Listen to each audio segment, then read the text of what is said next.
मातीमध्ये काय बदल झाले? भुसभुशीतपणा आला. बर. पाणी एखादा दिवस बंद जरी केलं हा, तर झाड ट्रेस घेत नाही. घेत नाही. घेत नाही. आता आपल्या आजूबाजूला बघितलं तर झाडावर कुठं पालासवा राहिला नाही, एवढं म्हणजे ड्राय वातावरण, म्हणजे आजूबाजूला बागायत कोणाचंही आणि नाही. आमच्याकडे पाण्याचं प्रमाण मेन मुळातच कमी आहे. अत्यल्प तेल. अत्यल्प म्हणायला काय हरकत हो. नाही, एकदम कमीतलं कमी पाणी. आता ह्याला तोलून मोजून मला पाणी द्यावं ते लागतं. वैदिक मध्ये एक आपल्याला अभ्यास करायला मिळते की ह्यात पाण्याचं प्रमाण जरी कमी झालं तरी पण चालतं. म्हणजे पिकाला पाणी जास्त पाहिजे का अन्नद्रव्य जास्त पाहिजे, अन्नद्रव्य आणि ते पौष्टिक पाहिजेत का केमिकल पाहिजेत, पौष्टिक असल्यावर जास्त ते काम करते. आहे की नाही? आता केमिकलचा आता आपण प्रयोग बघितलाच, गोंडा येतो सगळ्याचा प्लॉट. तर त्या प्लॉट मध्ये किती प्रॉफिट झाला आणि ह्या प्लॉट मध्ये किती प्रॉफिट झाला आतापर्यंतचा?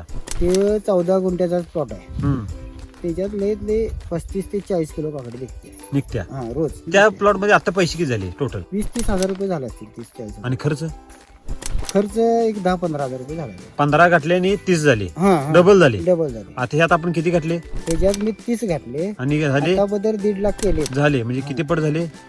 हे 5 पट. 5 पट म्हणजे राम सर जसं म्हणतात तसं घडायला लागले. एका रुपयाला बरोबर. 5 रुपये कमीत कमी साहेब. आपण डोस किती दिला? 2 दिले. बेसल डोस 2 दिले. आता जर आणखीन एक जर डोस दिला तर डबल ताकदीने बाहेर पडणार आहे, म्हणजे अजून उत्पादन वाढणार आहे.